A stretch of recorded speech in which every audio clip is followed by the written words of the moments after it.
Yo, Vegets guys, what's going on? Welcome back. Hope y'all are doing well. Manchester City versus Manchester United, FA Cup final. Disbelief. I'm in disbelief of what I just saw. I mean, as soon as I saw them hoist up that cup at the end of the match, I was laughing. I was laughing my ass off just because I could not believe what I was just witnessing. They just beat Manchester City. This was supposed to be an easy win for Manchester City. I mean, after the disaster of a season that Manchester United had, why would they even stand a chance against the City side? Yeah, it hasn't been the best City side, but still, they were supposed to win this. City were supposed to win this. I couldn't believe it. I just am utter disbelief, But I'm happy. I'm happy for I'm happy for mostly for Ten Hag, just because I feel that even though I haven't been in the thick of it with what's going on with him, but I would always notice that they were criticizing him, and I felt that some of those criticisms were unwarranted. They were harsh. They were not necessary. I mean, the guy's doing what he can. Yes, for people that say, you know, it's part of the job. You know, if you're going to coach a team like Manchester United, that's what happens. That's the sheer amount of responsibility that you're gonna get as a Man United manager. But still, I thought he did the best, and also his character. I thought he dealt with a lot of that harsh criticism really well. Very calm and composed character, and I just thought he did formidable with the decisions that he made on Cristiano Ronaldo, with Jadon Sancho. I thought he did well. I thought he did well with what he was given. So credit to him. And beautiful images towards the end with, I think it was like Chris Evans, Onana, especially McTominay pushing him to also hoist the cup up. And he was kind of like, nah, everybody already did it. You know, you don't need me to do it. That was great. That was great to see. And towards the end too, on the pitch when the staff was pushing him to the front so he could celebrate and, you know, share the victory with the fans, and that little gesture, like kind of waving, it looked like he was just kind of just extending his hand out like that, his arm, but it seemed like he was waving. It seemed like it's a departure for him. It seemed like it's a farewell. I for one wish he would have stayed a little bit longer. Give him an Arteta. Let's pull an Arteta on Ten Hag. Why not? You know, that's my whole problem. You see, I don't want to get into that, but that's my whole problem with like someone like Arteta. I think he should have enjoyed a couple more seasons with Man United, if indeed it is true that he's going to be leaving. So yeah, so happy for him. But the game was nuts. The game was nuts. I mean, right from the start, Walker and what's his name, Rashford in that foot race, and Walker just, I mean, 32 is he against a 20-something-year-old? There's no walking in this guy. This guy is an absolute speedster. And then afterwards, the controversial push shove, jam, whatever you want to call it, on Haaland from Martinez. I think there was contact, absolutely, but a forward's always going to look for that contact. And as soon as he feels just a semblance of a push or a grab or a pull, he's going to go down. So was there enough to say it was a penalty? I don't know. I'm divided in that one. That's all I'm going to say. But I was able to see for the brief stills that they showed that there was indeed some contact there. But after that whole half, there was hardly anything from City. I mean, what City were doing was they were controlling the game. They were controlling the game at their rhythm, at their pace. And there was no through balls. There was no sneaking through that back line. Manchester United did a really good job at just holding that low block and just staying in the back, very organized. And the only thing was a Bernardo Silva shot from outside and a pretty nice exchange between Silva, Foden with a nice little turnaround, and finding, what's his name, Kovacic for the drag back. That was key right there. That's what they were looking for the entire game. And the game was kind of dull. It was kind of boring. Nothing was really happening for a good majority of maybe half an hour. And they got that little through ball, and the drag back cross was beautiful for someone to just come in and nail it. I mean, just blast it inside. And there was like maybe 3 seconds of the ball just crossing the whole box, and nobody was there. Somebody was coming from the left-hand side. I don't know if it was Rodri or Aki. Not sure, but there was a good solid 3 seconds of the ball just traveling, nobody there. That was a huge opportunity for City to get on the scoreboard.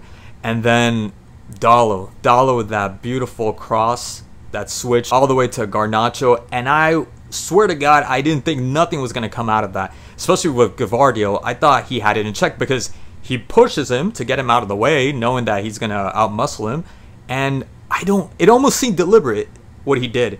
He ends up heading the ball over Ortega, knowing that Garnacho is going to keep running. He's going to keep running. He's going to keep his stride, and just lobs it over Ortega instead of kind of just letting Ortega handball it, foul it, whatever, chest it, or just head it out. It was the strangest thing because he already beat him. It's not like he was struggling, tussling with him. He beat him before he got to head the ball. It seemed like he did that on purpose. It seemed like a deliberate ball for Garnacho, gave it right to Garnacho. Horrible mistake from Gavardio. To me, that ended up costing them the game, because they could have came back with the 1-1 afterwards, and they would have extended, and most likely they would have gotten the win in stoppage time, I think. I think that's how it would have played out. And then afterwards, I mean, I think it was like 4 minutes later, Rashford, another huge switch from Man United, and Garnacho. I mean, Garnacho gets the ball and looks up and spots Bruno Fernandes. And I thought, just like everybody there, that he was going to take it, even first touch. Although I thought, knowing Bruno Fernandes, I said just to make sure, just to be 100% positive that that was going to be a goal, he was going to stop it. He was going to take his time, because he was very much aware of his surroundings, and he knew that he was completely isolated, and ends up doing this crazy wacky thing where he passes it to Mainoo. Mainoo, that had like two markers. I think it was Kyle Walker and I don't know if I'm mistaken, John Stones, right between them, and trusting him, and trusting Mainoo to make that shot, to take that shot. With the season that Manchester United has had, I mean, the man to take that shot is Bruno Fernandes. Out of everyone, there's nobody else to be able to take that shot. To be able to entrust a 19-year-old like that, instead of you knowing that you're the most experienced in the field, the most creative, the most skillful, you end up giving it to Mainoo, and Mainoo did not disappoint. Absolutely brilliant from Mainoo with the strike.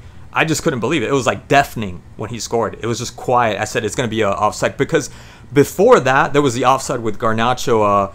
The cross to what's his name, Rashford, and that was an offside. That was a clear offside, and it didn't take 4 minutes. I think, yeah, after that it didn't even take 4 minutes for them to score this goal. Crazy that they were 2-0. They were up by 2-0. I did not get that. I said, how did this happen?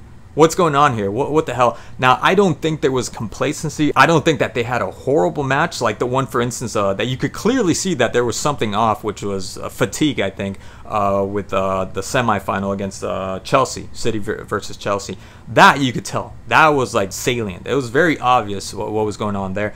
But this game, they didn't have a horrible match. Yes, KDB looked slow. Haaland off. Alvarez had like a number of chances in the second half, several maybe.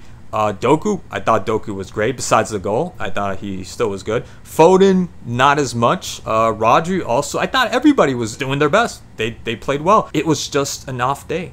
That's it. It was just an off day. You know, just psychologically what happens when you play Champions and then you go play your league, or you go play a different cup, the Carabao Cup, the Copa del Rey or something. Strange things happens. Like the dynamic completely changes, and that's what's, again, beautiful. I keep harping on this. That's what's beautiful about this sport. Just, you never know what to expect. I came in thinking, and I like to leave room for the unexpected, but I did not expect this, like this, the way this played out. So after that, the second half, I mean, there were, like I said, there were chances from Alvarez, a really good ball from Foden, and that's what Manchester City were looking for, to be able to get in behind that back line and to comfortably get a man all by himself in the 16-yard box like Alvarez had. And Alvarez ended up shooting it out wide, but there were a good number of chances from him. Foden had a chance when Doku came in, a really good cross for Foden, kind of scuffs it, misses the ball. And that was a huge opportunity because nobody was directly pressuring him. So he had enough time to be able to shoot that ball. There was a chance from Haaland with a crossbar shot. So there were good chances. Kyle Walker was shooting from long distance. And what a strike it was from maybe the least likely to be able to shoot from long distance. And Onana obviously with a really good save. I would even go as far as to say that the Doku shot was less visually appealing than the Kyle Walker shot.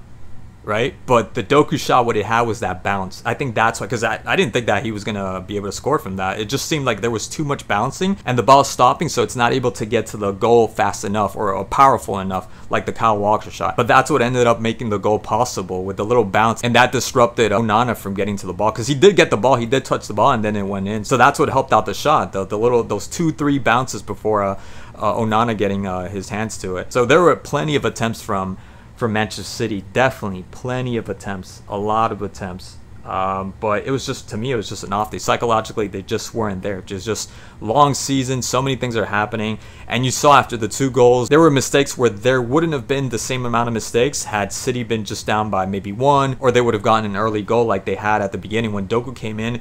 Like I said, Foden had a number of chances. Alvarez had a number of chances. Haaland had that one big chance. Kyle Walker also had a really good attempt at goal. So had they scored early on, that second goal was near. That second goal would have came eventually. Just judging by like how City have been playing this whole season and what their DNA looks like, I think they would have came back. I think they would have been back in this game. I'm pleasantly happy with the result. Manchester United winning. Crazy to think that they're in Europa, that they beat City, and in such great style too. Did not expect that. Bruno Fernandes had a really good game. Onana also with the saves. Varane and Martinez were huge in the back. That was key right there, not having Casemiro in the back, because lately he wasn't playing. The one that surprised me that was actually going to play, because he didn't have that great of a game in the Brighton game, was Amrabat, but he did well. He did well enough. There was no screw ups like he did in the Brighton game. He got his act. He brought his A game. Came through. Really good from him. Garnacho, another one, really good. Rashford, for the little bit that he participated, also really good performance. Højlund as well. Everybody was on top form for this game. So that's it. I just wanted to comment a little bit about this game. And as always, thank you so much for tuning in, and I'll see you guys in the next video. Peace.